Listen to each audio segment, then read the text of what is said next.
Good evening, everyone. Welcome once again to the Athena Games stream on our Twitch page, and we've got X-Wing tonight with our normal Flight Night broadcast. And tonight is very special because we have a Pirate King challenge going on tonight. And joining me in the booth, I've got a special guest commentator in Jonathan Firth Clark. Hello, Jonathan. Hello, Elliot. Nice to be here again. It's nice to have you in here. It's what was the last time? February last year?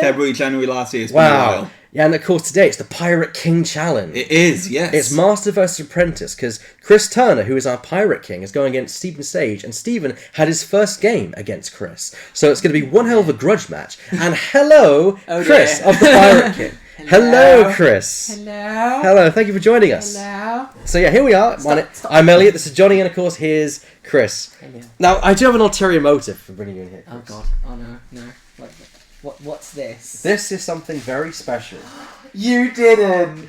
This is my birthday present to you as a good friend. I got Chris into X-Wing about 2 years ago, and this is his brand new token tray. Cry. This is courtesy of Coggo2, Michaela and John of Coggo2, and what an amazing job they've done. I made this custom logo for them, and here's the Pirate King sigil there, and here's your new token. Well, not token tray. Here's your template tray. I believe you bought Chris his first core set as well.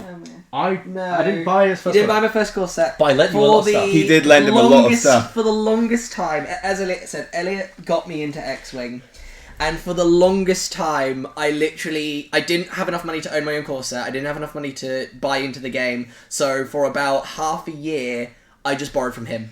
Every tournament we played, every Wednesday night, every time we came down, I just borrowed from him, and I think it was that Christmas I finally said, "Here is my core set. I finally will." I remember that as well. You remember that as well. We were in the old store. God. Where we played in a room smaller than this. Smaller than the streaming booth. Yes. Yeah. And hasn't Athena come along since? Hasn't Athena come along since then? And we have a streaming booth now. And this is surreal. This is completely surreal. I'm not going to keep you for your match. No. But here you go. You're going to need this. Use it in the match. Well, I had my own blue one. Well, the blue ones you gave me. Well, now lent to me, I should say. Well, now I can pass those down now. Yeah, now you passed those down, and these are now your official. You can pass them to your apprentice. That is an idea. I have several apprentices though. Well, I have to pick amongst my students. Oh God. Amongst your students. But yeah. You just give them to me. We wish you luck. Thank Good you. luck. And good luck to your opponent as well, Stephen. As always. This guy's amazing, by the way. Both of these guys are amazing, but this guy's amazing. He is my best friend for a reason. I adore him to bits, and I cannot thank him enough. So, thank you, buddy. No problem, buddy. And I will see you all on the stream. Good luck. Good luck, Chris. It's nice to have a heartfelt moment every now and then in this booth. I agree. I agree. It makes us human. And it's nice to feel human every now and then. Yes, it is. Being human is great. Yeah. I just heard Chris shout kind of victory right there. That's amazing. I don't think it was victory. I think it was something else he just shouted. Oh well. Well, so we've got an Empire list versus a Scum list tonight. We do, and it's a very interesting list we have tonight. Right. There's a lot of I've been out of the game for about 6 months myself, so I've sort of been. Well, you go on active service because you work in the Navy. Well, I work alongside the Navy. I don't work for the Navy. Yes. Just you work alongside them. Yes. You basically brush their ships. Yes, basically. I clean the poop deck. You're a handyman. Yeah. And here we have Chris's list, which of course being the Scum King, he's flying a Scum list. Yes. No surprises there. Tel Trevura with push the limit, a Gonk, R5P8, punishing one, and a hull upgrade. So it's rather tanky. If it gets destroyed, it comes back with 2 hull left. Not enough to keep it probably in the fight for long, but it may keep it alive for just the extra round longer. It may, but at the same time, if it gets taken out, that is half of Chris's points gone completely. That is 53 points. I will concede that point. Exactly a few. Then he's got 2 Tansarii point veterans. Now, he does. The Syck has been something we've not seen a lot. However, the recent errata that adds the hull point because of the heavy Syck, I think may see this ship come back a little bit. I mean, I think maybe it's not all there yet, but it definitely adds something to the craft, and it encourages you to take the heavy Syck, even without. For 19 points, you get Pilot Skill 5. Yeah. But you also get the same hull and shield as a Typho. Yeah. And for something that for the scum, it's what they've been sorely lacking. They've been sorely lacking a cheap ship with a bit of survivability. And with this, with the right upgrades, it has survivability. Because as you can see, as Chris here has added onto his,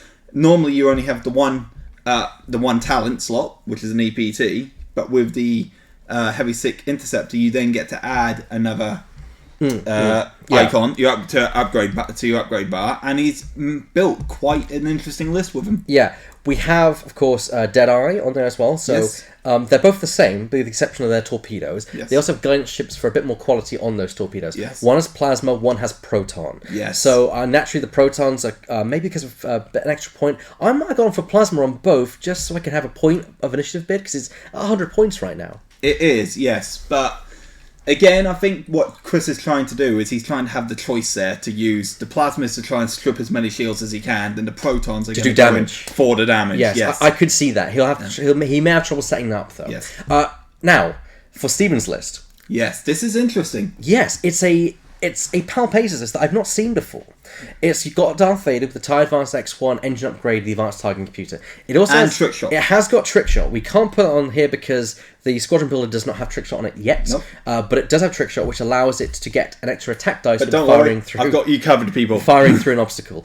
A Mega Leader, so he can stop defense. Mega Leader is so annoying. He stops defenses when you target lock someone. Yeah. And with a stealth device, Juke, and Comm Relay, he can be very survivable. He is. Now here's where things differentiate from the standard Palp Aces build. A named shuttle rather than the Omicron. Yes. And not just named, with the title as well. Yes. Colonel Jendon with ST-321.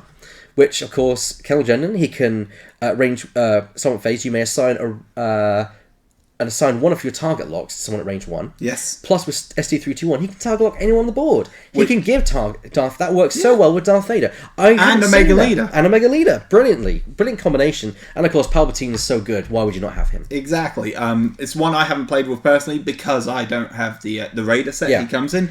But having flown against, especially when the Raider first came out, having flown against this guy with the X1 and the advanced targeting computer, I can tell you how annoying it is to fly against. And Palpatine himself, I mean, he's got an amazing ability. He really has. Yeah.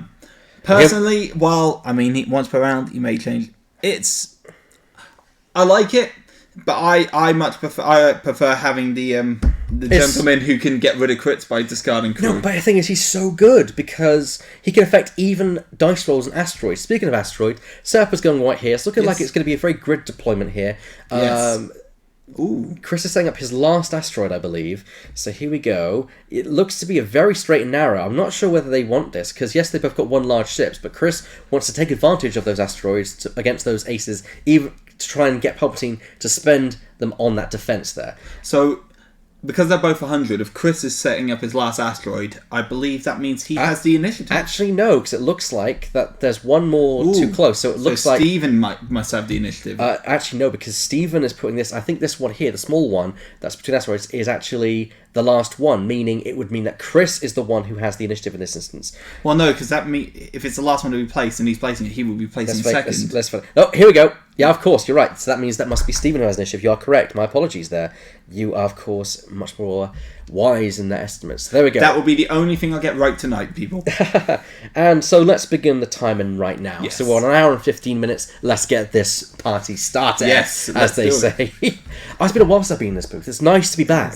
And for the people out there, we're doing this as a test stream because me and Elliot are commentating for our upcoming escalation match a week on Saturday on the 19th. Yes. It's going to be a whole day of commentating, and by the end of it, I'll be surprised if I'm still awake. Yes. So I'm looking forward to it. That's going to be a good day. And we've had a lot of people asking about that particular event. Yes. Because X-Wing is kind of one of our largest kind of games here at Athena. It's not the largest. No, that's magic. Magic. But I would say it's one in the top 3 at least. Definitely, in the top 3. It definitely is in the top somewhere. And so as you can see on the screen now, we have an escalation tournament coming on the 19th of November at 10:30 a.m. Yes. And we'll be streaming from that time, probably about 11 o'clock, since we usually run a bit late anyway. Yes. Hopefully we won't. No. But 4 rounds.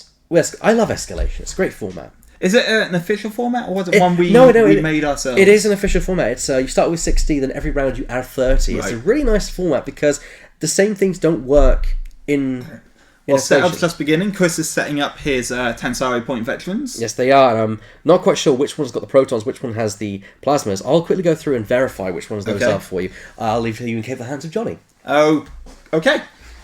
So, as I later said, he's just going to find out which ones have which, and we'll mark that on the screen for you. And then, I believe, here we go, Colonel Jendon's being placed, as you can see, on the bottom right of the screen.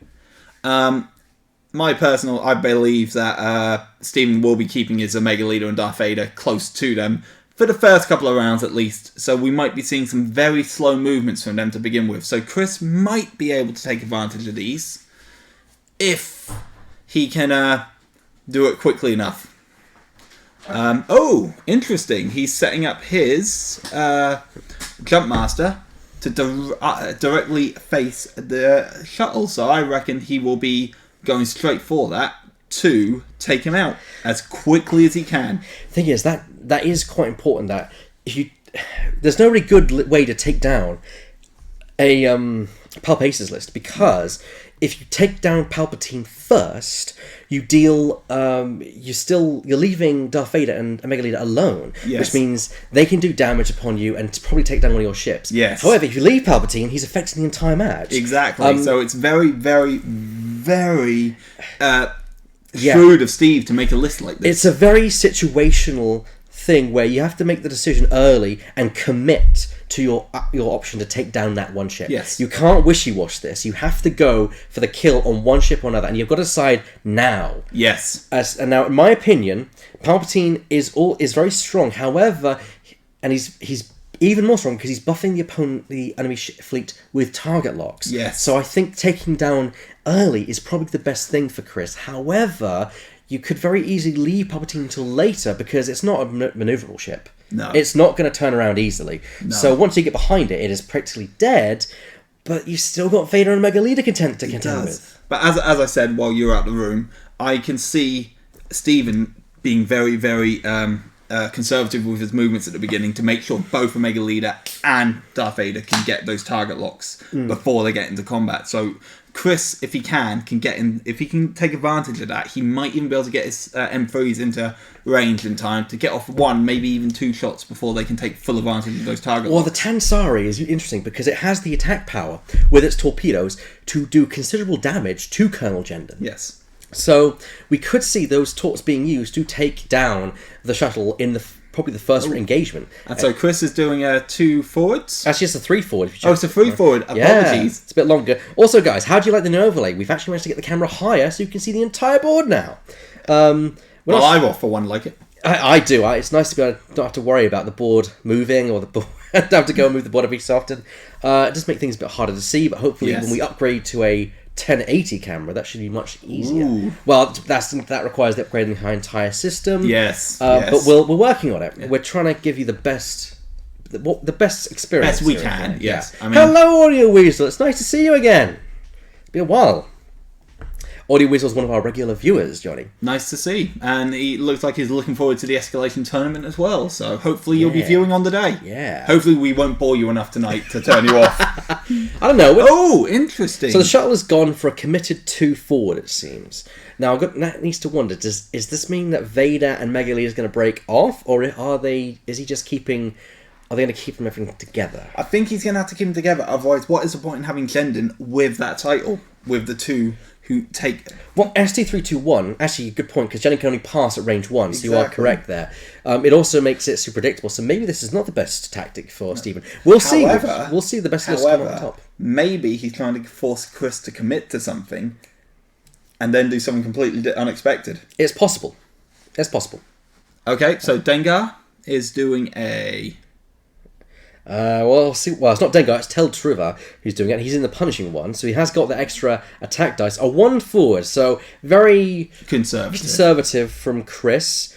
Obviously not sure what's going to happen in the initial engagement. He's obviously not going to go right in there. No. My thinking is he's baiting with Tel and going to flank with the Tansarii. However, it's a very easy call interesting. to make. He's gonking. So he's gonking. using the Gonk action to take shield onto Gonk in the future when he can heal Yes, a shield. that's- Which on Tel is useful because if he does die, he comes back and he survives a round, he can then get a shield. That's 3 hit points that will take to kill him. Okay. So it's a long game he's playing here.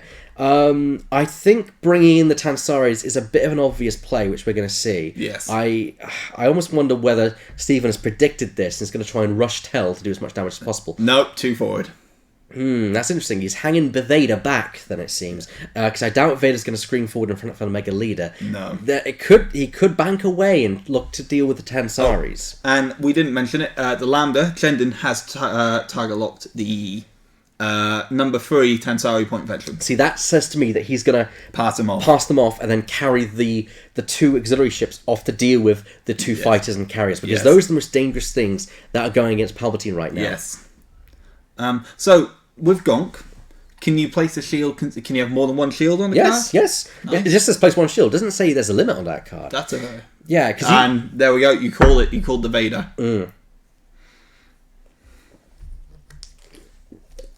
So, because you've been out of the game for a long time. Yes, because very long time. which is understandable given what you do for a job. How is it coming back and finding like a new wave? Oh, more than a new wave. Yeah, in fact, two. the last time I played properly was when the K-Wing and the Punisher came out, which, as we all know, was almost a year ago. And considering I've only been in the game for 2.5 years, that's almost half my time playing X-Wing. I have been out of it. It's interesting. I had really good fun today. Yes. I managed to play a couple of games before. I had and now that it comes to remembering, I honestly can't remember what I flew. I flew a Scumless, which is I'm normally a Rebel player, so that was a new experience for me, and I loved it. Yeah. Scum, honestly, is very interesting to fly.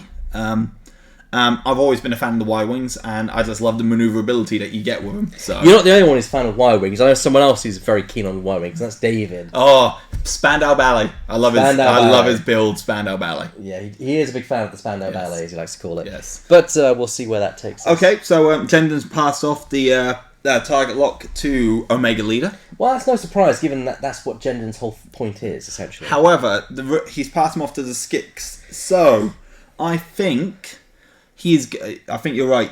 He's gonna target lock both of them, and then they're gonna go screaming after those Skicks. I completely agree. It just seems like Chris is offering up Tel as a sacrifice here. However, it's very easy to see that. It could be that Chris knows this and is trying to get them to back away. That's going to bring Tel suddenly in for a counterattack. Exactly. Because with the barrel roll, he could evade the arcs. Here we go. Chris is moving. Looks like a shallow one. Yeah, one bank there. I don't know whether that's a bit... I don't know. He's not committing. He's hanging back, and that's costing him, I think. It's costing him time more than anything else. I don't know. I've played with Chris a few times. I've learned never to count him out. Once you think you've got a handle on him, he can do something to surprise you. More times than not, I have lost because of that. Yeah, I agree. Once I finally thought I figured him out, and then I commit to an action, he suddenly does something I didn't even contemplate. So, No, I fully agree. that that's a dangerous ploy to make, but never count him out. He's a shrewd player. Audio Weasel is just asking if we're seeing more Skicks over here post FAQ. Are we? I've seen a few Sycks on the board. It was actually Chris, and here we go. Look at that, Jendon flying forward with a speed 3. So this is the point where he's decided, okay, I'm going for Tel with at least a shuttle. The question is, will a Mega Leader and Darth Vader do the exact same thing? Okay. It's interesting because while the shuttle's rolling one less die, it has that one extra shield. So, it it can just stay where it is. It can just stop if it wanted to. So, which, to be fair, he's target locking. The way that Stephen has manoeuvred that shuttle, he would block any kind of straight by Tel if Tel would go fast enough. However, a bank would land Tel on the asteroid there. Yes. So Tel cannot avoid this. No, Tel's going on it's one a shallow forward. one. I don't know whether that's that. Chris is not committing. He needs to go all in and get out of that arc, because now the Tansarii are out of arc and can flank that shuttle very easily, but Tel is in danger of the... What? So Audio Weasel, seeing a few is definitely more LMAO. Oh, yes. A few is definitely more. more. It's more than one. I was a fan of them when they very first came out, Yeah. and then I never flew them again Yes. because they were very, very, Yes. very wibbly. Yeah. But now, in fact, I didn't even know until Elliot mentioned today that they upped the hull point by one. So I'm thinking might even buying one or two.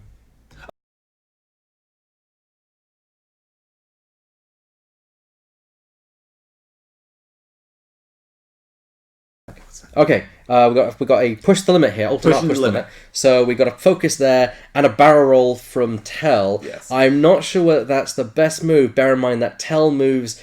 Tel moves after Jendon next round, so Jendon won't be there. Jendon probably will stop and try and block Tel from that barrel roll. However, Tel's going to get to shoot first. Yeah, that is important, I think.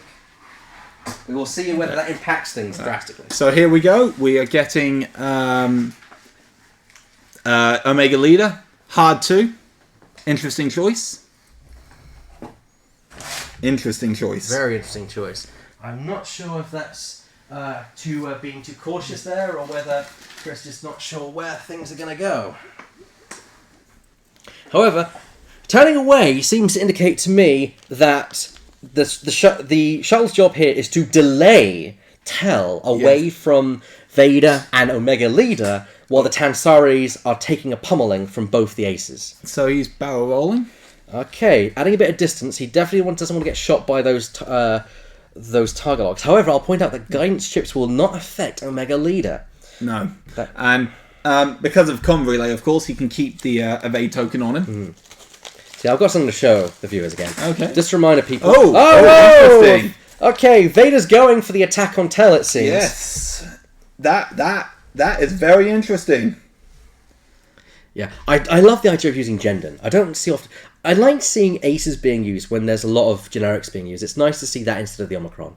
And it works so well with this list as well. But that's a 4-4 from Vader. What is he going to do? I may think maybe he's going to try and barrel roll. Actually, barrel away from the shuttle would not be in his advantage. Barrel rolling towards the shuttle would mean the shuttle can block him next round. I think we may see Vader take a double action.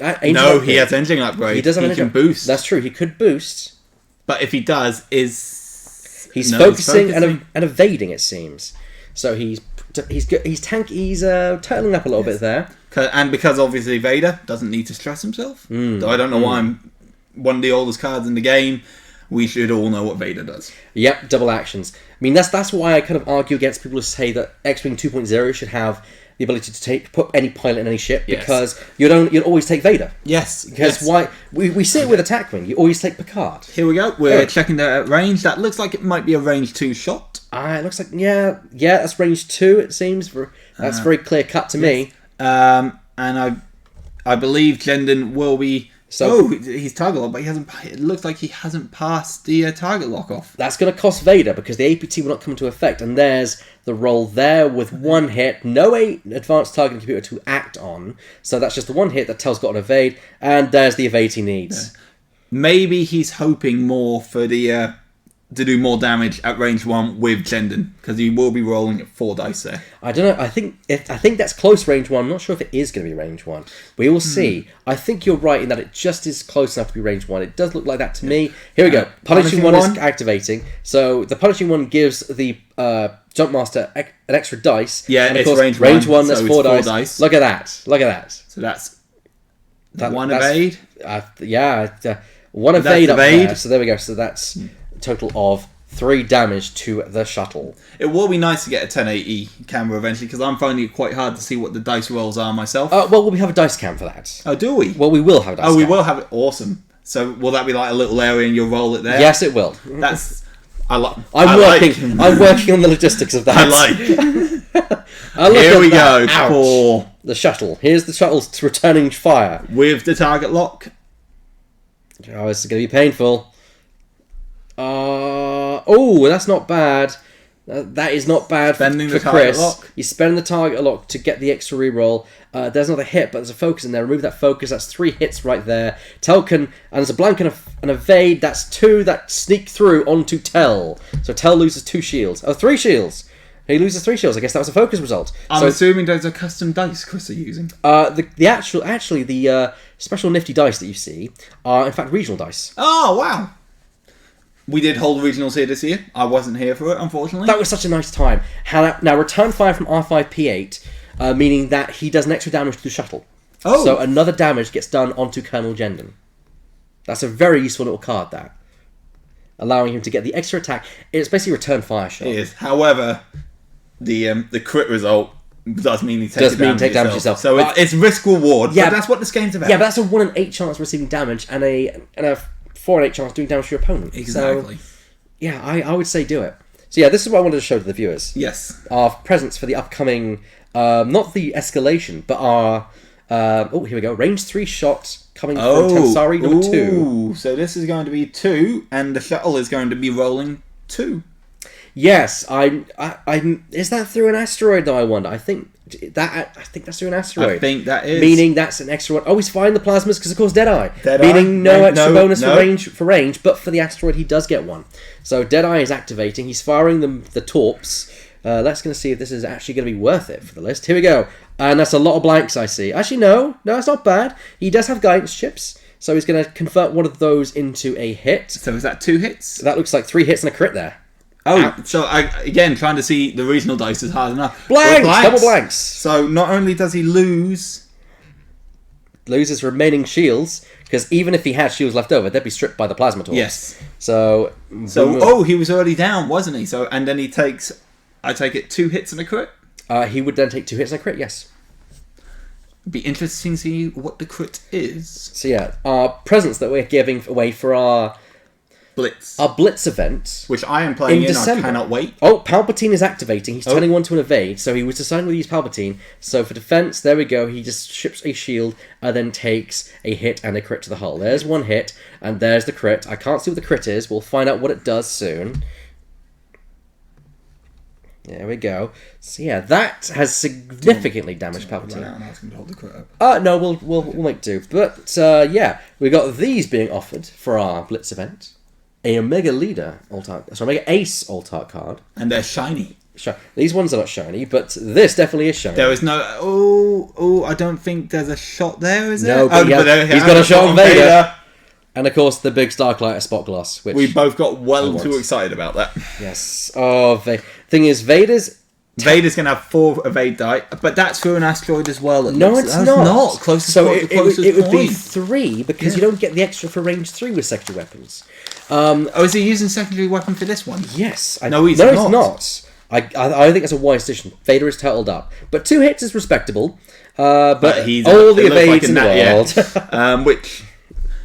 I managed to roll 4 natural hits today, which is the greatest dice roll I've done ever. I want one as well, Audio Weasel. That's why I'm actually playing in the Blitz event for a change. Makes a change for me. So yeah, Jendon is down to 3 hull left. That Jendon's probably going to go down, providing Tel does not bump next round. So our Blitz tournament is being organised by one of our regular players, Toby. Yes. And he is going to be, I believe, commentating on the day. Is he not? I know he's judging on the day. Oh, he's judging on the day. I know that the charity we're supporting is Get Me Out the 4 Walls. And basically, it's a charity event it's a charity that exists here in the local area that's designed to help parents get out and do what they love. Because, looking after children is a very taxing affair, and it takes a lot of your time. It means that people kind of don't get a chance to go out and do what they love doing. But Get Me Out the 4 Walls allows them to do just that. And X-Wing is a hobby that men and women love doing, and is something you can even get the kids involved with. And so we're doing that to support the charity. All proceeds on that day will go to the charity. And I'd like to thank, personally, all the people from Misdevium, especially my good friend Alec, for providing the alt-art cards that he did. And thank you, FFG, for allowing that as well. FFG have been fantastic. They've been supporting small tournaments. They've been supporting small stores. Well, it was more as Deviant, but I think FFG may have had a hand in the decision. And okay, here comes the Tansaris with a 3 forward.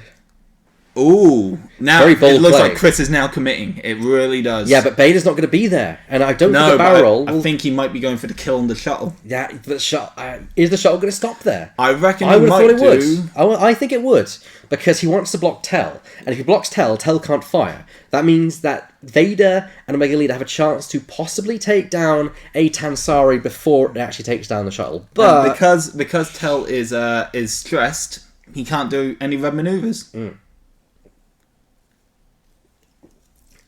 which also makes it likely that Chris will do a green in order to clear that stress, which makes him super predictable as well. It does. And there's a bank from the second Tansarii. So it looks like Chris is trying to hedge his bets here. Yes. So he's brought the Tansarii in to make sure that if the shuttle does move, he has the third one, which does have its proton torpedo still, to fire at that shuttle. And Hedgematch has just remind us that Tel is a turret. Tel is indeed a turret. However, if he bumps against the shuttle, he can't attack the shuttle. And the shuttle is the main target right now. Yes. If Chris splits his fire, there's the bump. You see, so he can attack Vader if Vader stays in range. Yeah. I believe Omega Leader might be out of range. Yeah, but he does clear his stress. He does indeed clear his stress. It's also worth noting, thanks to Hedge reminding us, is that it's the punishing one, so he does have 3 attack dice, 4 at range 1. And we need to remember, while on the screen, it's showing him as only having 5 hull points. He does have 6. Does he? He's hull upgrade, does he not? Of course, I forgot to take down the hull door. There we go. Easy done. I have a solution for everything on this thing. Yes. Compared to when we were first starting the stream and the overlays took longer to set up than the actual games took sometimes. I've been working He's been working hard on him. So this is all custom made by moi. Yeah. This guy here would have, before he worked here, he would go home from his job and then stay up till 4, 5, 6 in the morning working on this overlay. Was that me? And that was literally just... And in his own words, that was the prototype overlay. The amount of time he spent on this is his baby. We wouldn't even have this if it wasn't for Elliot, so... Yeah, I did do this before I started working here. He did. So. And now that he works here at Athena, you can't get rid of the guy. He took a week off on holiday, and he still comes back. His boss had to turn around and tell him to go home. That may or may not be true. Yeah, I had a week off last week, and I may have came in on some of those days. And his boss apparently turned around to him, No, wait, you're on holiday. Go home! Look, that knows when you know you love your job when you're willing to come in on your holiday. Okay, so Vader's got a lovely range 1 shot on the Tansarii that's the most damaging and the most damning one for the shot right now. So, and that's a range 1 shot, so that's 3 dice. And he doesn't have a target lock, though. That's unfortunate. No. It's Omega Leader has the target lock. Yes. I think Stephen might regret not passing that target lock. Oh, so that's a one. A hit and a focus. And no focus to actually spend because Vader bumped. That was actually a well-placed move there. Vader bumped. Vader did indeed bump against the Tansarii. So how can he fire? He can't fire at number 2, but he can fire at number 3. He's firing at number 3. Yeah. My bad. And here comes the evade roll, and there's another evade there to evade that there. So I think, we were right, Jendon did stay where he was. Vaden did stay where he was. Since he is, that's why he's stressed. Yes. And here we go. Here, I believe, is Omega Leader's attack at the Tansarii number 3. There's 1 hit, and are we going to see anything from... 1 evade, that's enough. That's all you need. All you need is just 1. So with Omega, the downside to him is you cannot. Oh no! I believe there was I believe there was indeed a shield loss there. So I guess there was a focus. Yes. And you can't modify your defense, your die at all when he's attacked or he's attacking. So he's annoying. So Tansarii 3 has lost his 1 and only shield. Yes. However, he does get his attack against Jendon, which is important. Yes. And Jendon has no target because Jendon bumped into Tel. He did. And I believe Tansarii 3 is the one with the proton torpedoes? Yes. So first it's Tel who's going to fire at Darth Vader because range 2. Why wouldn't you? Exactly. Looks Vader's vulnerable. That looks like 3 natural hits. I think that's a focus, a blank, and a hit. And that's 1 There's evade. An evade. That's enough to evade the entire thing. It's a shame. He really needed to get that hit through on Vader. Yes. But the Tansarii is firing on Jendon. But why is he doing that? Because you could take down Jendon. If you take down Jendon. But what I mean is, Dengar should fire first. Oh, Tel did fire. Tel did fire. He tied on Vader. Yeah. And there's a 1 hit on Jendon. And the evade, that's all you need.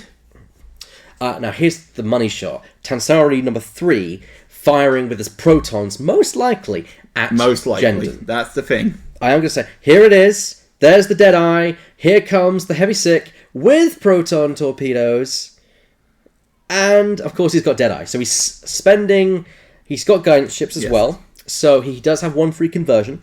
He's got 4 dice that's rolling at that shuttle. That shut's probably going to die. I am interested to seeing that now in the meta, Ordnance is starting to make a slowly creep back in. It was We got hit, blank focus. And he can turn a focus to a crit. He doesn't turn the focus to the crit, and then he converts that to a hit. The shuttle's dead, because even if he spends Palpatine to roll a 1 evade, the shuttle still dies. So, and there's I think, a focus, or no, that was evade, but that's still 3 hits. The shuttle takes another 2, and is removed from play. Yes.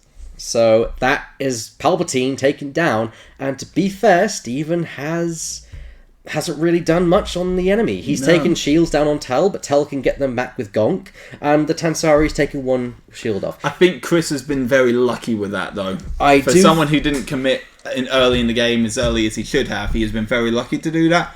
However, he is going to be horribly out of position to take advantage of those 2 TIE fighters now. I completely agree, is that Chris is on the back foot here, because he's got the Tansarii.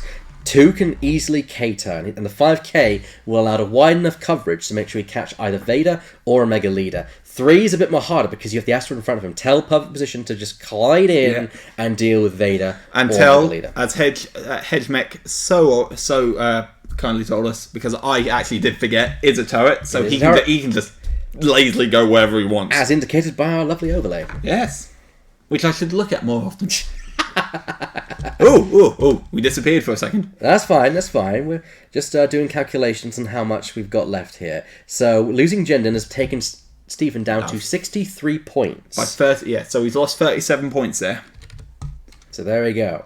There's the numbers just come up on the screen there. Tel is getting close to his half hull point value. Yes. So... if he can take Tel out, even though they've both lost a big ship, Chris has lost over half his list. Tel would be worth more. However, Steven is splitting his forces. He split his fire already. Yes. And I think if he had all his forces deal with Tel and take Tel off the board, yes, he may be left with just Vader and Mega Leader by this point, but he could then deal with the 2 aces separately. Exactly. And I think 2 generics versus high level pilot skill would have trounced the Heavy 6. Yes.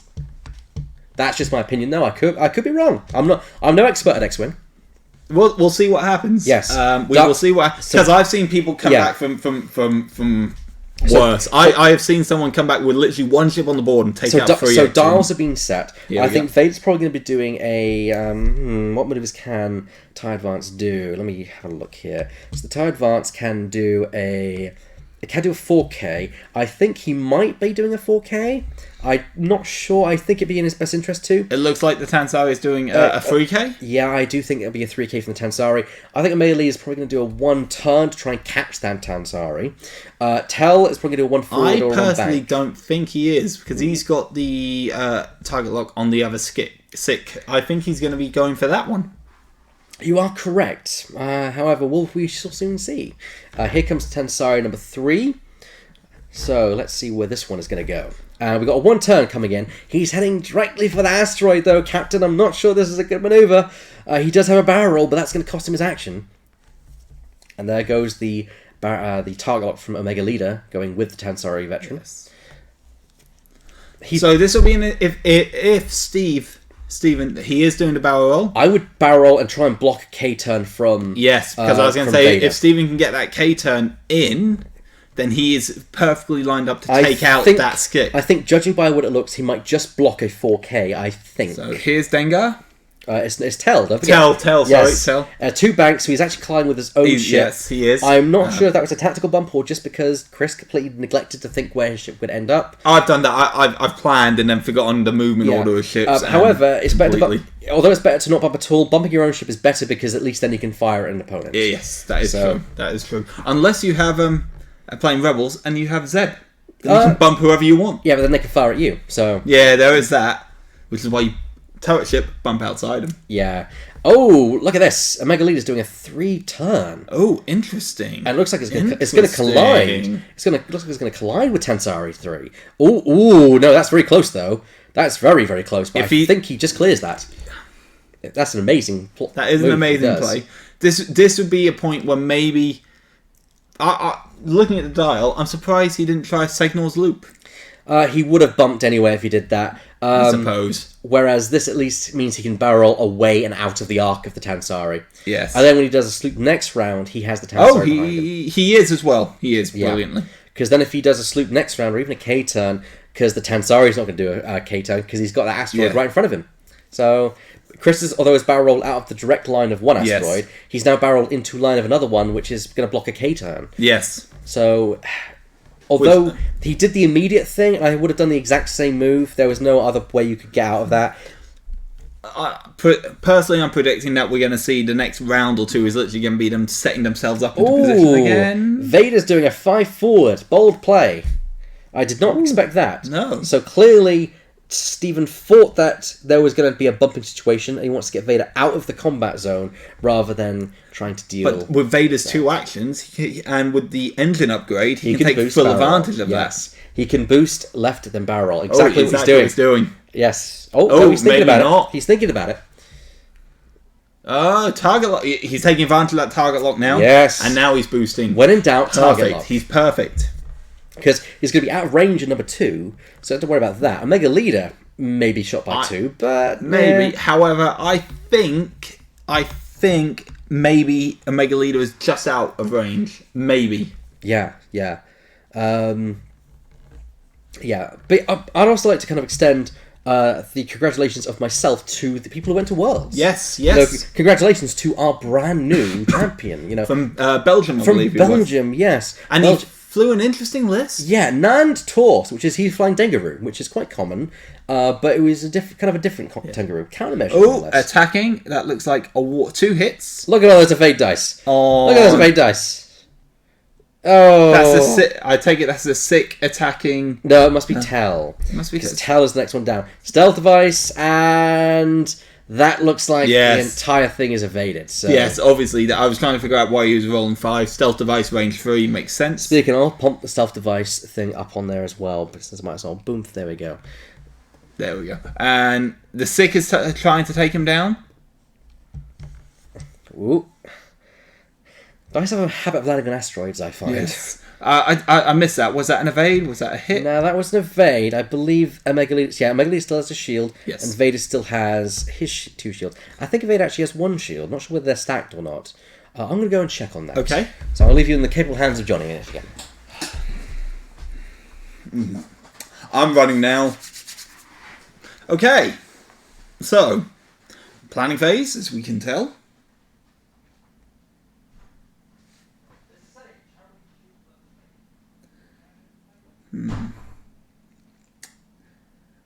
It's going to be...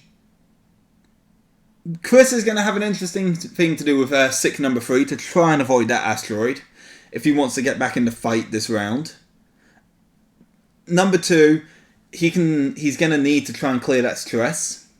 He really is. He could do a white maneuver if he wanted to. Again, it's the risk reward. But Tel's just going to do whatever Tel wants to do and still get a shot because he's Tel.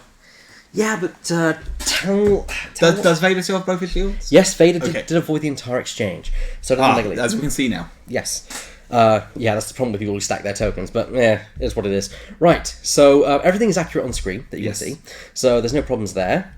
So yeah, I think losing Jendon early was a problem. You have the power! Not anymore, he's back.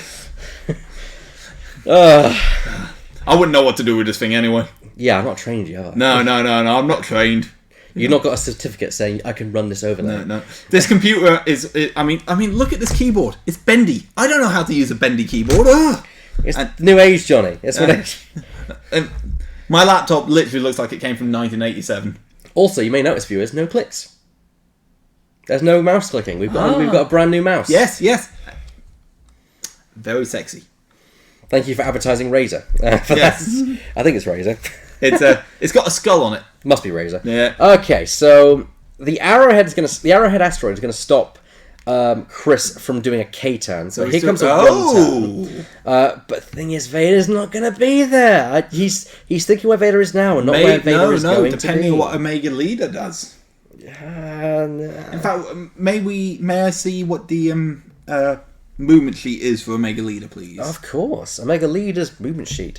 It's a TIFO, so it's quite manoeuvrable. Its turn 2 maneuvers are green. It's got 2 Segnors, a 4K turn, and the other maneuvers are all white, with the exception of the 1 turn. Well, you've got 1 turns and no 1 banks or straights. Well, because he's moving first, he won't be doing his signals this turn. I think he might be doing a signal to the left if Vader goes right. But if not, Vader may take a K-turn and he may signals right in order to catch the Tansarii and do a pincer maneuver. Problem is, because he's moving first, his signal is probably going to cause him to bump into Vader. That's the thing. A K-turn would, a signals wouldn't, I would have thought. So it looks like he's been the Syck now target locked twice, as it is, but now the Syck himself is taking the target lock on Vader. And it's nice to see Chris using his lovely templates that he's just received. And here's the 3 forward from the Tansarii. They're very nice templates. I might even have to get some myself. They're very nice. I mean, and they were very reasonably priced as well. And very quickly made, I believe. I think I paid for them last Friday. Yes, and they arrived in less than a week. Again, Cogger 2 are amazing for that kind of stuff.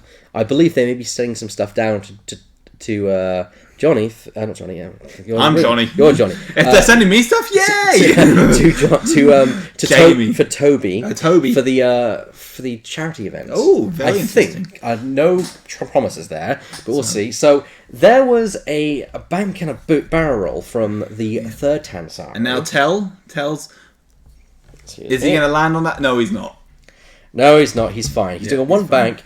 One hard turn. Yes, you're right. One hard turn. So sorry. No. It's fine. However, he's in a very awkward asteroid position here. He's gonking to relieve that one of those shields, which is, I think, the best play for him here. Yeah, I don't think he's going to get shot. I think he knows this, so he might as well get the shield back and then probably gonk next turn as well to start regenerating another shield. Oh, and if you can't tell, I love saying Gonk. Great name. It's a great name. There's another sweeping 3 turn from the TIE FO. That's doing a lot of maneuvers. That is. However, it is cool in arc. However, I don't think he's even shot yet. No, he's not. Oh no, he shot once. He did shoot once, but it wasn't really useful. No. The Mega Leader there is more to survive and be annoying than it is to actually be damaging. He chips damage. He doesn't do massive damage. That is right. That's Vader and the shuttle's roll. There are people out there who might disagree with me. Personally, I'm not a big fan of the TIE FO. I am a big fan of the SF TIE, however. I love the SF TIE. The SF TIE was a sleeper hit for me. I didn't think it was going to be that good, but it turned out to be really powerful. I think it's a great little ship. Everyone says that the dial, it makes no sense because in the film Poe says this thing really moves. It could just mean he was referring to the acceleration and not the top speed. Yeah. There are such things.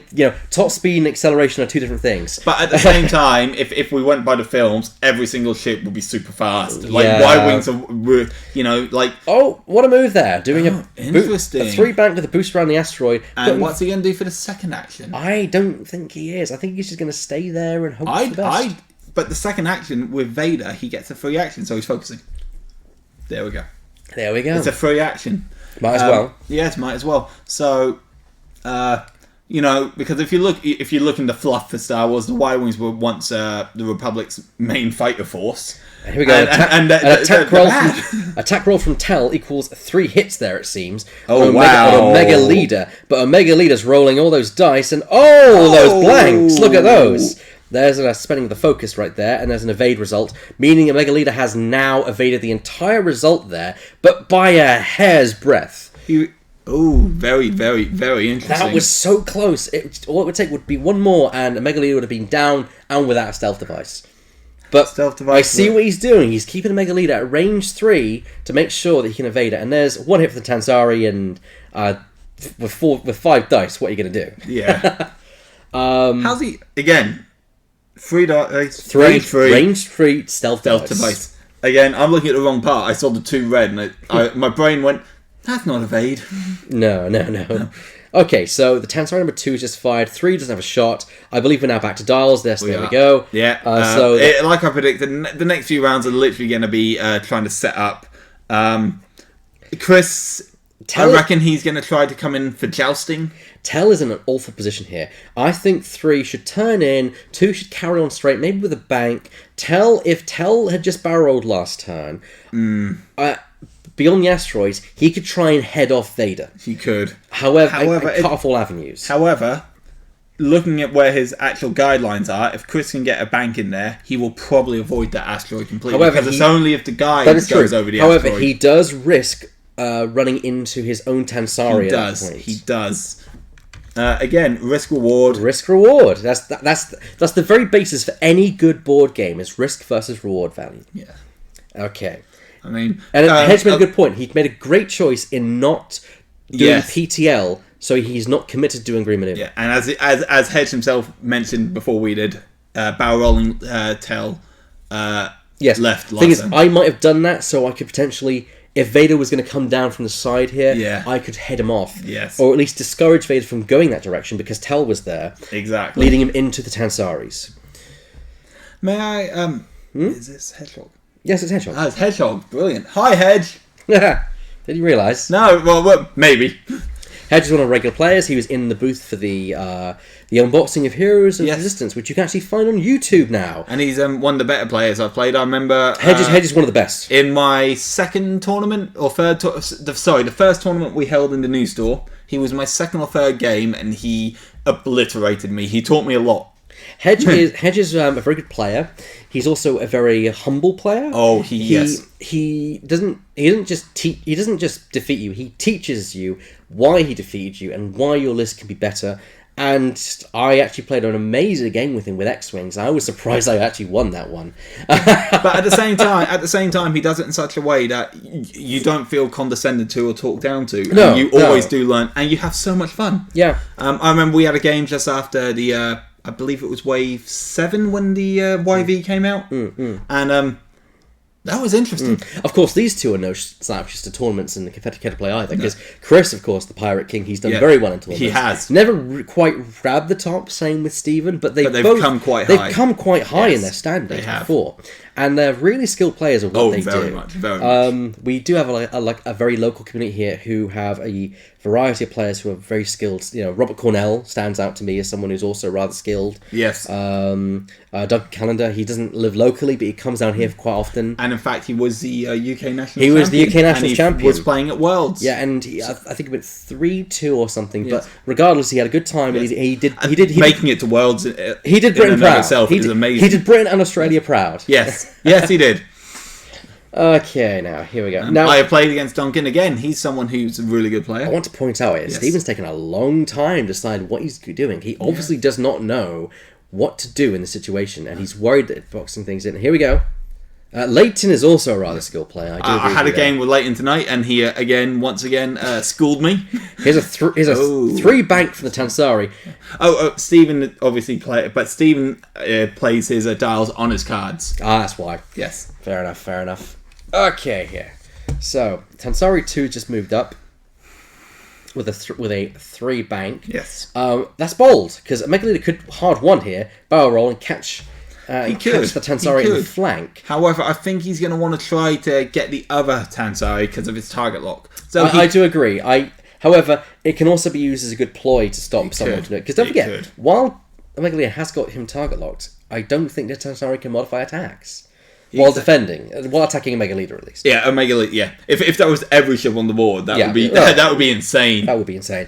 That would be attack wing levels are broken, which I love as well. Okay, here. So, what is number 3 doing? And there's a 2-turn. Pretty standard. Pretty.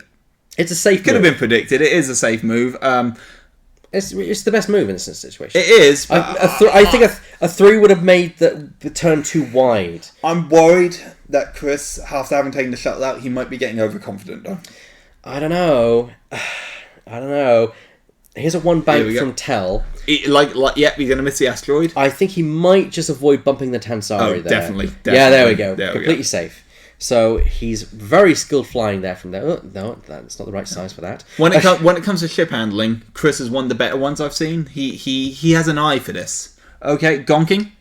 Of course. As you do. So he's now got a shield on Gonk, which he will use to regenerate next round. Yes. Should Tel survive, which pretty much likely given how Tel has got that. And bear in mind, if Tel does that a couple more times, he's pretty much untouched. Yes. And pushing the limit to also gain a focus. He's setting himself in for some green moves next time. So a Mega Leader is that looks like a K-turn. Yeah. Now, smart move here because Chris has taken a stress when he wants to turn left, and of course the left turns on the Jumpmaster are green. So it's the best time for him to take that stress turn. Only the left turns. Only the left turns. That's interesting. Yeah, it Why is that? likes to turn left. That's what it does. Because you got one massive engine on one side, and yeah, that makes sense. That makes sense. See, this is the thing with effortlessly. Sometimes they'll do things that come straight from the canon and make sense, and then sometimes they don't. But there's nothing in the canon saying that didn't. Missed Omega Leader did do a K turn there and has taken a stress. And here comes Vader with a 2-turn, perfectly planned. Nice. But the question is Vader gonna shift that target lock? Is he going to disengage? That's what I'm wondering. Is he going to go away from the combat zone? Nope, he's focusing and taking evading. He's turtling up. I'm surprised he didn't shift the target lock and take the focus. That's the problem, is it does take your action to move that target lock. But with Vader, you can take 2. Here's something. If Vader had PL, could he take 3 actions? You could, but you'd gain a stress. And here we go. It's a range 2 shot from Tel onto Vader. And Vader's going to go... Well, actually, Vader fires first. So here we go. So one hit and crit. Hit yes, and crit. It is. So Tel gets a roll here. Is it Tel or is it the Syck? You are right, it's the Syck. Because he's rolling 3 die. Yeah, the Syck, and it's one evade there, so the Syck is going to take a point of damage. Loses its shield. Yes, you're right, it's going to lose the shield it has, because it's the other one. So, in a way, Chris has done a great job of making sure that the Syck that has its damage is out of the way. Out of the way, yeah. That's very nice planning by Chris. Okay, now here we go. The next shot would be Mega Leader. So let's see what Omega Leader's going to fire. Actually, I think Omega Leader's actually facing the wrong way. I think he actually done a 5 forward. Yes, because he's got an evade token. They're hoping he's going to fire at Omega Leader, not Vader. But Vader's clearly the best target here. And here comes an attack roll from Tel. That's 3. Crit, hit. Here comes an evade roll from Vader. I believe 1 evade. Yeah, he's got an evade token which he's spending there. So that's 2 evades. But he loses just 1 shield off that exchange. However, it is a shield, and you're not going to complain when Vader's losing a shield. I'm surprised that he didn't go for Tel purely for the fact he would have been bisecting that asteroid, and with trick shot he would have gotten the extra dice. Yeah, but you don't want. Okay. Okay, here we go. That looks like just 1 hit there from the Tansarii. Onto Omega Leader, it seems. Oh, interesting. Well, actually, no, it could be number 3 firing at Vader. Yes, it is. Yes, it is. So he's re-rolling. Nothing ventured, nothing gained. Only 1 hit still. We're going to find out how well that roll does, and we're winning. Basically, is what Vader is thinking at this point. He's going to build a wall, a shield wall, and make it grand. And as a hit and a focus, that's not enough. And Vader survives another round with only 1 shield nicked off. Shame, really, but, that's how the game goes at times. Vader is very defensive. And to be fair, he's the better target than Omega Leader right now. He is. This is coming into this game, I thought it'd be over by now. I really did. This has been interesting. It's not back and forth, but it's one of those where Steven's being tricksy, and with 26 minutes left on the clock, it's going to take a lot for him to pull our victory out of the hat. However, all it takes is 1 round. That is true. You can never count anyone out at any instance. I've seen someone snatch victory from the jaws of defeat with 1 T70 before. Yes. And it was amazing to watch. It was truly incredible. But here we go. So dials have been set for Tel, and as Hedge has just noted, it's interesting for Steven now. Very vulnerable to blocking this turn. Yes. He really is. Yeah, the Tansarii 2 could easily just do a 1 forward, or even a 1 turn, and then just barrel roll to block Vader. I'm surprised. Looking back on the game, hindsight is everything. He hasn't really used that advanced targeting computer. He hasn't. If I was him, I would have. Looking back, I would have taken the advanced sensors that let you do your actions before you reveal your dial. The problem with the advanced targeting computer is that it takes your action to do it. Now with Vader, it's not so bad because you get 2 actions, but you're still having to commit to 1 ship. You can't just take a vote of whoever's going to be there, because to be fair with Vader, it's easier because Vader moves last. Yes. So he can decide when he lands in firing arc. However, most of the time he wants to turtle up for defense. Exactly. So having I believe it's advanced. Yeah. It's not. Is it advanced sensors? The one? Yes, it is. Yes. Here's a 5k from number 2. Interesting. Which is something which I would have thought happened here, and a Mega Leader may turn here. I reckon this is what Steven's been banking on. Yeah. Advanced sensor doesn't work on Vader, as Hedge points out, because Vader gets 2 actions during his perform action step. Yes, and you move your actions to before you move, and that's not your perform action step. So therefore Vader only gets 1 action. Right. So it has to be counterproductive to have that on. It would be. Yeah. So the Tansarii. Thank you very much, Hedge. The Tansari's moved into that position. Now he is vulnerable to a 1-turn attack from Omega Leader there. However, given how Steven has played Omega Leader, it's unlikely that's going to be the play in this situation. I can see maybe it's a 3-bank. Now here's the block. I think he's hoping to block Vader. He's gonna move Tel in, and Vader. He's hoping Vader's gonna do the 4K. Steven might try to. Oh no! Surprise What are you doing? What are you doing? He's trying to get him in arc.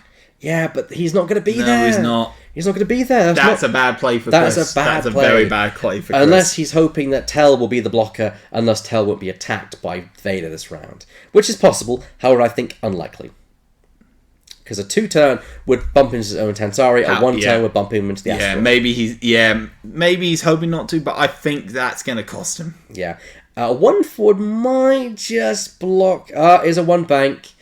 I don't. That's enough space, I think, to avoid the Tansarii. He has blocked Vader. Unless Vader does something we're not expecting. If Vader wants to go over the asteroid, he can do it, but I don't know if that's the best choice. That. Maybe just turning right. He could turn right, however, he is then getting to range 1 of Tansarii number 2, and then he's still in arc at Tansarii number 3. Yeah. As Hedge just said, 1 bank left for Tel. Mm-hmm. As proven. He set up a good block here, and yes, they can see what's going on. Yeah, no, what I mean is there a delay at all, or is it maybe a little bit. Okay. Excuse me. Sustenance. Okay. What's Vader going to do? Now, Vader looks like I would have thought 1 bank or a 1 forward. Actually, no, it doesn't have a 1 forward. It has a 2 forward, but not a 1 forward. So I think I'm probably a 1 bank, maybe a 2 bank, but I'm not sure here. Hey, Omega Leader is turning in for an attack. Yes. This is incredible. He might be able to take that Syck out this turn. He had to roll perfectly, and the Tansarii had to roll blanks, but it is entirely possible. Because Omega Leader's going to have 3. And don't forget, with Juke, he can change one of his defenders' evade results to a focus. There's a 2-turn there from Vader, and that's not going to end well for Vader, because Vader's going to end up right bumping into Tel. Probably better, because it means he doesn't get attacked by Tel, but the Tansarii is within range 1. Both of them are. Both of them are within range 1. So I think Steven needs to have a perfect hit with that Omega Leader to take out that Tansarii. It's not going to end well for him. That's what I think. It's not going to end well. No, it's not. But the other Tansarii, range 1, 3 attack die, apologies. Interesting. Yeah, and blocking the actions from Vader is very deadly. So, here we go. Omega Leader. Omega Leader. So, 3 dice. Oh! Hit! Focus. Spend he hasn't got a focus, he's got an evade. Oh! However, he does have Juke, which is worth pointing out. So he can turn one of Chris's hit evades down to a focus. And then he he's spending the target lock, so he's stopping modification here. 2 focus. Well, that sucks. However, the Tansarii has to worry about rolling at least 2. It has to roll at least 2 evades to avoid this. There's 2 evades. I think that's 2 evades, or 1 focus maybe in there. 1 definitely a blank. He's taking the damage. So he juked it. He juked it, which was the best situation, because with no focus and stress, of course you're going to... However, he's going to get 2 shots on Vader now. This Vader might be out of the game. And you should never discount the Dark Lord of the Sith. Never discount the Dark Lord of the Sith, because most of the time he'll just kill you anyway. What's he? He's going for a shot with Tel. Tel is going to fire at Omega Leader, and Omega Leader hasn't got anything to modify this. Oh, it's a hit. Well, that might just push damage through on Omega Leader. It'll take that stealth device out. Chris needs this to go through. I think that's 2 evades. That's 2 evades. That just squeaked by. Close, though. Very close. It's very always close. Being close. Tansarii 2 on Vader. Here we go. 2 attack dice. 1 hit. Well, probably going to be evaded by this. Yeah, looks like an evade. Now, this is the interesting one. The 3 dice Tansarii versus Vader. Yes. Come on, Tansarii. On Tansarii. Oh, it's Tel who has the target lock on Vader. Yes. Only one hit. That's unfortunate. And One of eight. One there of we eight. go. So Vader again. That was squeaks by with no damage. That was a very, very, very. It's a null round, but Chris came out the worst from that. He lost a hull compared to Stephen, who lost nothing in the exchange. Yes, in fact, but at this moment, it's more a war of attrition. They are literally just grinding each other down, round by round. That always happens when it's this kind of. It does. It does. You would think this sort of dice they're throwing out that he would have been able to maybe take something out quite decisively, but we haven't seen anything since round 3. It shows the Tansaris have still got the same problem that TIE fighters have, which is attack power. Same with A-Wings, they lack attack power. Yeah, with the heavy Syck, they do have that survivability now, because otherwise he would be down to 1 and 2. I still think, is it worth looking at investing in Mangler cannons for these things? Maybe. Mangler cannons are a very, very nice card. But However, that's something I haven't seen a lot of. But then he wouldn't have got the munitions off on the shuttle and probably killed it. So, it's either or. But again, Mangler cannons is something I haven't seen much of in the local meta. You see it every now and then, usually on ships with of course cannon slots. Yeah. Because it's the standard 3 dice turned to conversion. It's also quite cheap, relatively cheap. But again, I've been out of it for a while. But I do have popped down to watch games on a Wednesday without playing them again. Local meta used to be very heavily towards turrets with gunner and heavy laser cannon, and yet now we don't have that again. Yeah. I haven't seen a heavy laser cannon in over a year. I do really like Stephen's list though. Stephen's list is really, really nice. It's a really nice list. Jendon, I think he knew he was going to go down quickly. He knew it was going to go down quickly. You know a shuttle is going to die. The question is how long the shuttle will take to die. It's a bit like Biggs. You have to live with the fact that Biggs will die. That's when. Just when. That's the only thing that changes. Just when. I love the fact though that they thematically Biggs and Jack just gave him some bad abilities because not bad, they're good, but they're very thematic. Same with Finn because he's a stormtrooper. He misses. I do like that, although he is rather overcost from anyone but Rey. Yes, he is. Okay then, so Tel's a bit of a bad spot here. The Tansari's going at 2 bank, but Omega Leader's going to be hot on his tail now, I imagine.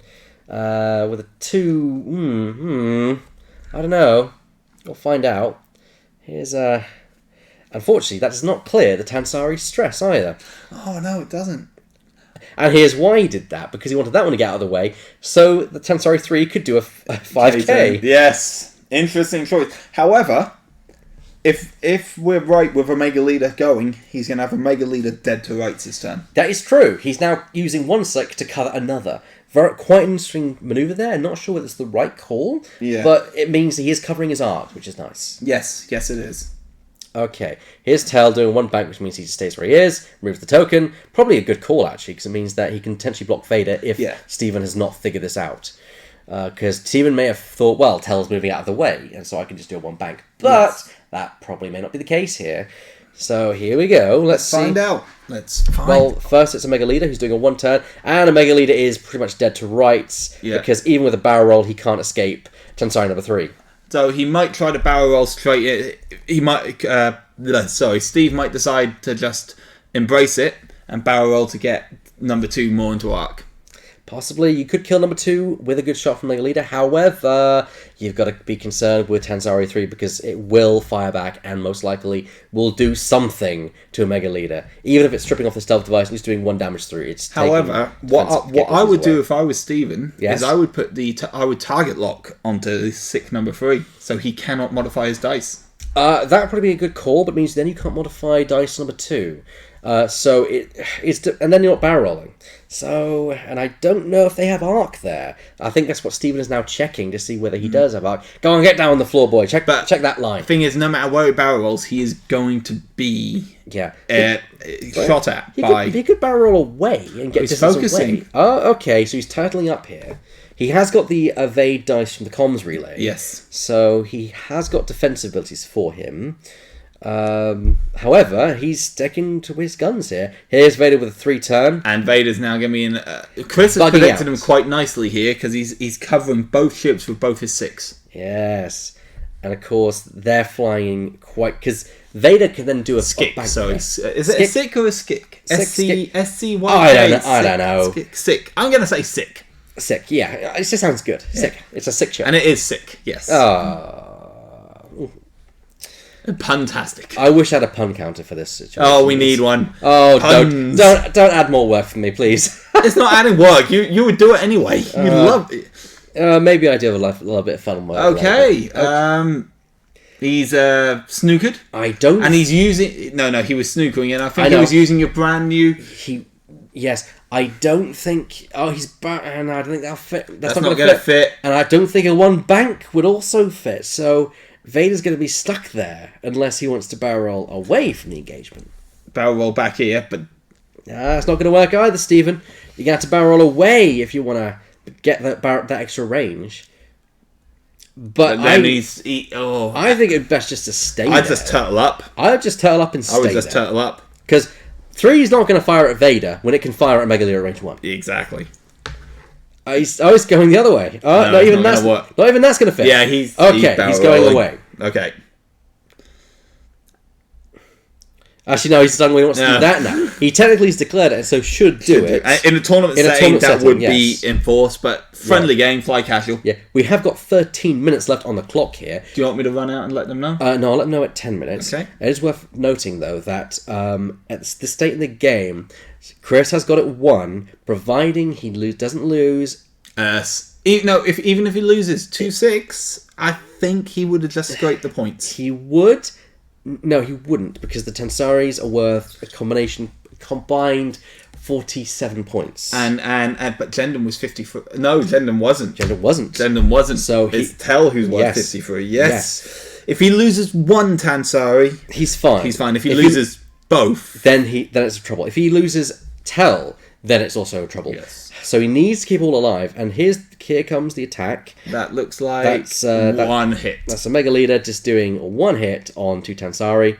Actually, no, yes, Tansarii. There's the evades to avoid it. As I said, I would have personally... Yes, he did do Alvaro. However, this is a very casual night, and so we're not going to run through and...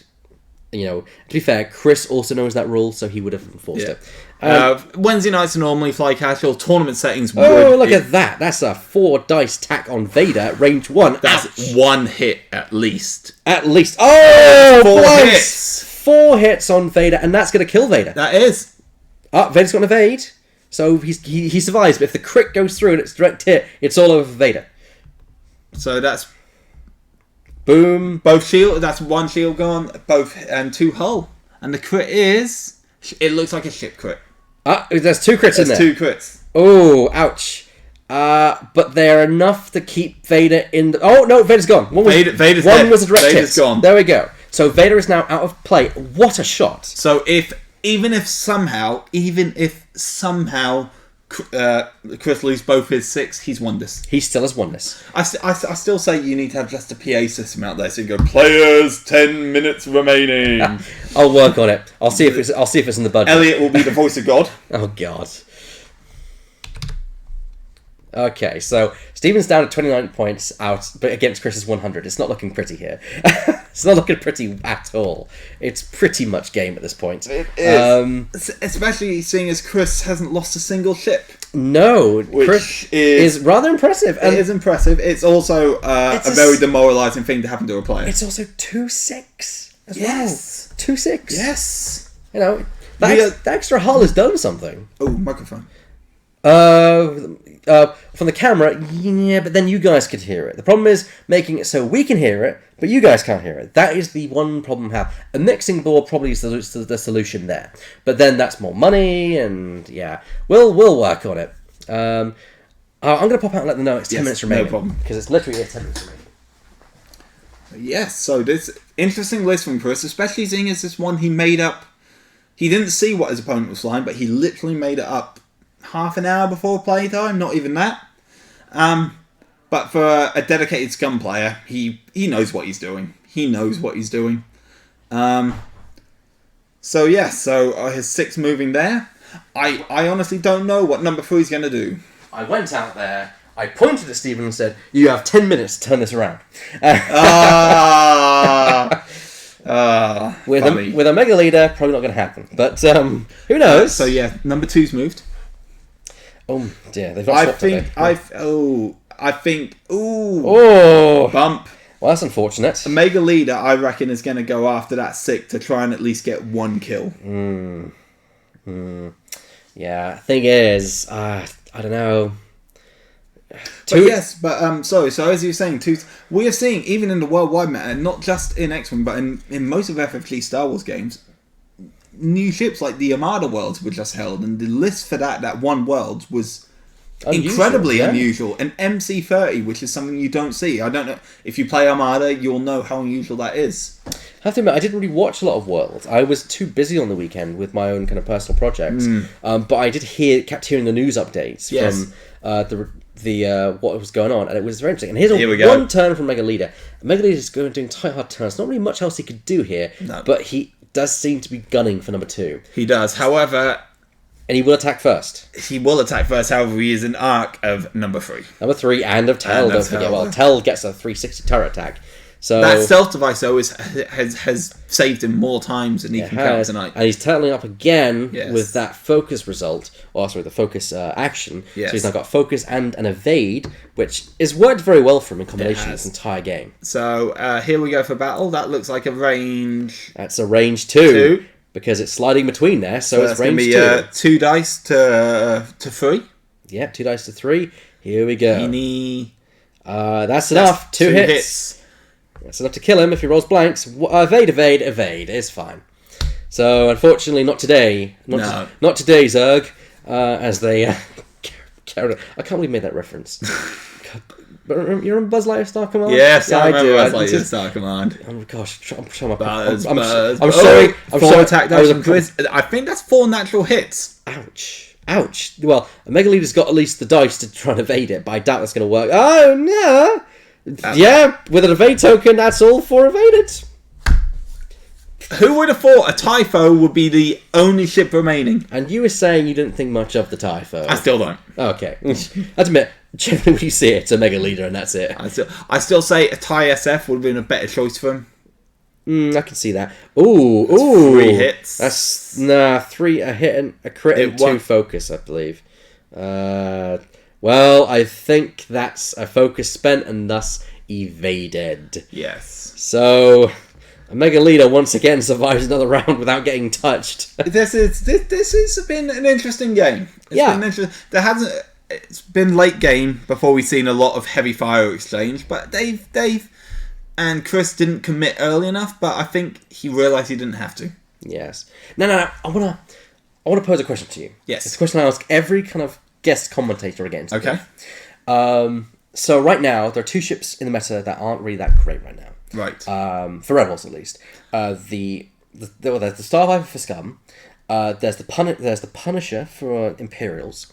Yes. There's the T-65 X-Wing. Yes. And the E-Wing for Rebels. Yes. What would you do to fix any one or all of these ships? Well, the TIE Punisher is a very funny one because that is one that was released to fix bombers, especially on the Imperial side, and yet already it's. I think it was a fix to bombers. It was an alternative. It was an alternative. It was released. It was released with fixes to make bombers more viable. Oh yeah. And then FFG had to release the Imperial Veterans to do it again. But the E-Wing, the T-65, I think the T-65 needs a big fix. If I was to fix it, I would I think it's a bit too expensive as it is. I would release a title maybe that allows it to take an integrated astromech and lower its points by maybe 1 or 2. I honestly don't think it's necessary to lower the points too much. Maybe 1 point, but I say that the best thing for the T-65 is... Hedge suggested this to me, and I love it. T-65 can spend any token next to it to strip a token from an enemy ship at range 1 to 2. Which, it ties in well with Garvin. Garvin can spend a focus to pass off focus. Hobby can spend a target lock to shave shreds. That's nice. It means Wes can spend a target lock to strip a target lock, and oh dear, I'm going to attack you and strip that focus from you now as well. So it really helps most of the T-65 without buffing Biggs too much. The thing is, I think the Rebel Y-Wing needs a fix, because when the Scum Y-Wing came out, it had the the astromech that let it do 3 green, which at the time it needed it because Scum didn't have that many ships. But now Scum, the faction's built up. I think the Rebel, not just the Rebel, I think there needs to be a new Y-Wing title that allows you to take both the R2 astromech and that astromech, so your 1 to 3 maneuvers are all green. No, because then it makes pointless playing Scum for that. Scum has got its own unique thing. We have R2 astromech to assist with greens if we need to. The Y-Wing does need help, but I think the other things need help more. What about the E-Wing? E-Wing. Well, you've got a brilliant idea for the E-Wing. Oh God, okay. Why are you rolling one of those? For me, I just think the E-Wing is definitely overpriced. Yeah, definitely. It really is. One hit from Mega Leader there onto the Tansarii number 2, and only focus. So I guess Tansarii number... Oh, but Tansarii can spend the evade token he has. Yes. So that's null and void there. I don't even think you need to do that. I think you're rolling the evade. Yeah, actually, I think you're right there. But the E-Wing, again, I think maybe what it needs is we've discussed this among ourselves as a community, and a Rebel Veterans pack with a T-65 and an E-Wing. I think this is the first time we're seeing damage being pushed through onto a Mega Leader here. Yes. Yes, shields down. And he's lost his stealth device. Well, there we go. Something eventually happened with the Mega Leader there, and now he is vulnerable. With 3 minutes remaining. So my suggestion is give the E-Wing the ability to take 2 astromechs. Yes. However, the title says you can minus any astromech you take by 2, and you cannot take an astromech with a printed cost of 4. Yes. So it stops you from taking R2-D2, which means it does not help Corran Horn with our regen astromech. Well, that is a good idea, and I like that. May I suggest you add something to that title? If you don't take the extra astromech, you can lower the cost of the E-Wing by 2. I think it... Because the strength of the E-Wing is his upgrade bar. And I think utilising that would be the key thing. And I think astromechs are very unique, and the ability to combo astromechs together would be fascinating. Like, imagine R2-D2... So not R2-D2. Imagine R2 astromech, which makes all your 1 and 2s green. With BB-8. Yes. Oh, when you reveal a green manoeuvre, you can form a free barrel roll. Can you imagine that? Can you imagine that? That would be super interesting to see. That's what I think. A 0 point cost, which says you can... Maybe allow it to take integrated astromech as well? I don't know about that one. Because if they would have meant it to do that, they would have designed it with just any ship that could take an astromech in mind. I suppose. And also it fills modification as well. I suppose we'll find out. I reckon once Wave 10 is released, we might get a Rebel... I'm hoping for a Rebel Veterans release. I am hoping for a Rebel Veterans. I'm hoping for a Scum Aces pack as well. We do. Well, actually, I think the next thing to be released is the sort of 0.5 wave. Has to be a Scum Epic. Yes. Has to be a Scum Epic. We will see, because Wave 10's coming up pretty soon. You know, they want it in stores by December 18th. Yeah. So... Well, we'll see. We'll see. I hope not, because I can't afford it. With Christmas that close. But at the same time, it'll be awesome if it does. And I'm excited. Now, yes, Karen. One thing I think Scum are going to get, and I know a lot of people disagree with me, and a lot of the community won't, but I think Scum, especially with Rebels, and now we're seeing more ships come out from Rebels, is that mining guild type. No. See, that's what I mean. But I think they will. I think they will. Look, okay. First of all, 5k turn from Tansarii 2 to yes, very interesting. The reason we won't see a mining guild TIE Fighter is because people already got upset. Imperial players already got upset when they revealed Sabine's TIE. I'm fine with Sabine's TIE, I really am. But I think the Imperial players will be throwing a hissy if... Well, because it is a different... we'll see. FFG have surprised us. I just think they should fix the current Scum ships rather than add another Scum ship. You know, the Star Viper needs some help. Maybe the M3 needs a tiny bit of a push. Would it be interesting if Wave 11 is just 2 Aces or Veterans pack, a Rebel and a Scum? I don't know. We'll see. I want to see what the U-Wing can do. I really want to see what that's going to be like. That's going to be interesting. So, Tel. You always get that mixed up, I do. And I just want to say as well that having been out in the meta, I'm so glad I missed triple jumps. So Gonk. Oh my god, I'm so glad they got nerfed. Because everyone can tell you just how I had a chip on my shoulder about them during commentary, and I will admit, I had a bit of a beef with them. So, I never faced them. I just seen how powerful they were. I'm so glad they made Deadeye a small ship only upgrade. I think that's a sloop. No, that's a 3 bank from. Of course, a 3 is not a sloop on a TIE Fighter. But yeah, there's a 3 bank. Is from he? the I reckon tie. he's within at least range 3 of everything.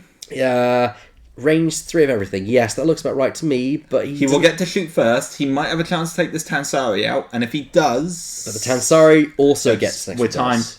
Oh, we are at time. Final round. I'll go and let them know this is the Okay. final round. Yes, we might have been at timed a few minutes ago, and neither of us noticed. Well, there we go. We've got busy talking. Yes. So, barrel rolling, interesting. I think he's trying to make sure if he is at least out of that Tansarii, a number 3/6 arc. So if he can take down number 2, he'll only be taking a shot from Tel. I'd be quite interesting if he does. Taking a shot. He barrel rolled, and I think he did that pure to see if he can make sure he got out of range of this one, so he'll only be taking the shots from the 2. Yes, he's trying to deny Chris points. Well, he's got Tel. Definitely got a shot on him there at range 3. Yes. And without the stealth device, he's still rolling for 4. He's still rolling 4. Yeah, he's still rolling 4. But it's not 5. Yeah, not 5. And he does mean he's not got any tokens to use. And I think Chris spent that target lock. Yeah, he did. I know he spent focus, so he's got 3 hits. Blank focus That's one evade. evade. So He's taken 2 he's hits. taken 2 hits. And if that Syck has a shot, Oh, it's close. It could be a clean sweep in the final moments of the game. Let's. oh, he does. Oh! Ooh, but It's he through will an be rolling asteroid. 5. Oh, actually, no, that's very close. I don't know if they do. No, they've declared they don't have a shot. It's range 2 from the Tansarii Okay, to so the it's Mega Leader. 3. It's 3-2. 3-2. It's a Mega Leader's favour, although attack dice are more consistent. And there's 2 Two hits. hits. So Mega Leader has to roll at least 2 evades to get this and survive. Oh, this is tense. I I think he makes it. I think he clinched it just in the last round. There we Yeah, go. he made it. There's the game. Well, congratulations to both our players.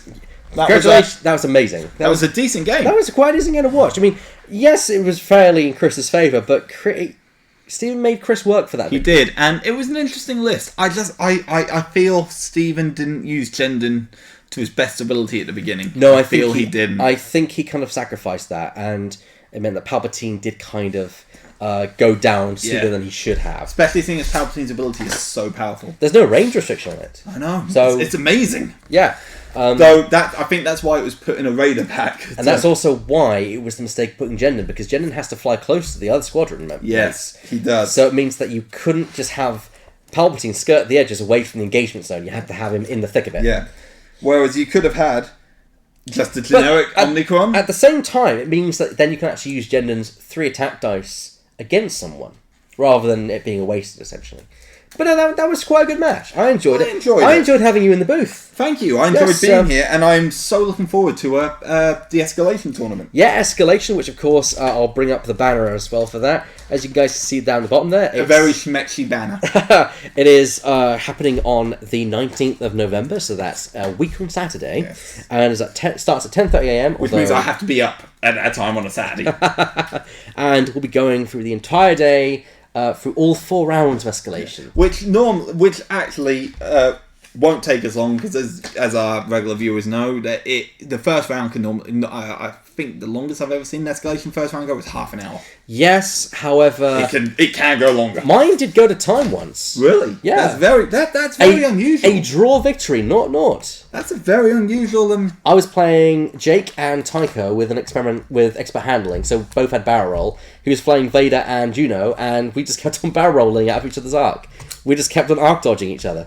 And Was that at the old store by any chance? no, it was at the new store. Ah, interesting. It was at this store. Because I've only ever played in one escalation tournament myself, which was at the old store, and I had a dash, doing barrel rolls through asteroids, blocking everything. It was hilarious. So yeah, we've got that coming up on the 19th. The 19th. And then on the 10th of December, we have the Blitz tournament, yes, the Blitz tournament, which I am playing in, which will be the first tournament I've played in almost 2 years. that long, huh? The last tournament I played in was the first X-Wing tournament the new store held, Oh, which is almost 2 years. learn something new every day, people. Yeah. I have been out of the game for a long time. Yeah, and of course, here's the charity event stuff going on as well. The Bailout Blitz tournament, which is a Blitz event, 10th of December, supporting Get Me Out the Four Walls. That is the old banner. It doesn't have Maverick Miniatures Studio on there, but it is in association with Maverick Miniatures as well. For those of you who don't know what Blitz is, it's a locally made. It's someone that the local community made. It's someone which. Or the X-Wing community as a whole. The X-Wing community as a whole is made, but it's a variation on it. It's also known as Furball as well. It's 32 points, small ship only, basically one ship and that's it. Yes, that's all. It's one and done. And it's sorry. Yeah, it's I'm looking forward to it because the way you play it is you have 4 players per board, and every time your ship's destroyed, you get to put it back on the board and play again and again until you go to time, do you not? Until someone's accrued a certain amount of points? Yes, until you go to time. Yes. Also, if you're in the area this weekend, on Saturday specifically, we also have coming up, just this weekend, if you like miniature games, we have tanks. Oh, tanks. We have tanks being played. The Normandy Invasion Month 2 is happening, and it's the counterattack time. Yes. So come down the 12th of November at 12 p.m. for that event, and we have nothing else going on the Sunday because, of course, it's Remembrance Sunday. Yes. So we're not having anything on out of respect for that. Are we open though? Oh, we are open, but we're not. We won't be. Yeah. I thought it was distasteful to have an event on that day, personally. And I don't blame you. Yeah, well, it is what it is. It is what it is. However, we got a lot of events coming up. If you are curious of what events we have coming up in the future, you can check our Facebook page, which if you go to www./Athena Games UK, I believe. Yep, Athena Games UK / then go to our events section. You can find all the events we have up to a month from now and maybe later. So we have an Armada tournament coming up. Yeah, we got Magic League going on right now. We have next Saturday. We have a release party for the new FFG Star Wars game, Destiny, and that's the same day as the Escalation tournament. Which yeah, I really wish I could go play in, but unfortunately I'm commentating. Same day I'm commentating. Yeah, it's the same day as Escalation. The Sunday we're running an Imperial Assault tournament. Ooh! So and that's the thing which we've been struggling to get hold of. I might actually come down to watch that because Imperial Assault is a game I've been interested in, but I just haven't been able to justify the cost. Yeah, a few card game players. It begins the new tournament season has started. Yes, of course. So coming up we have the Game of Thrones Store Championship. Yes, who can figure out who can get about the Game of Thrones? Come on. No, it's literally a game with game in the title. Yeah, come on. It's the Store Championship that's happening on the 26th of November, and Armada on the 27th. Yep.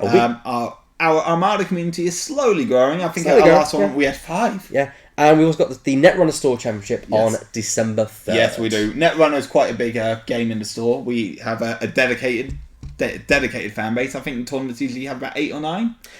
Yes. Well, we've had to struggle with Netrunner a bit lately, but we're trying to kind of boost it back up again.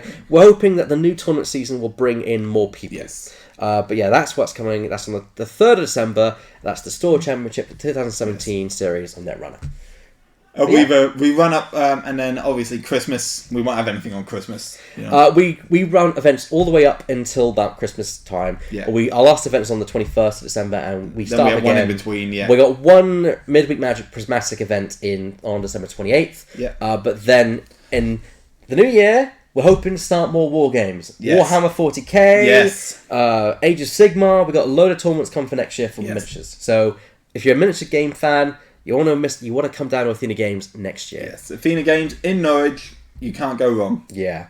Anyway, I think it's time for We Called It. It is, yes. So congratulations to Chris on his victory. And we will see you lovely people next Saturday. We'll see you next Saturday, everyone. My name's Ben Elliott Baker. I've been Jonathan Firth Clark. Good night, everyone. Good night.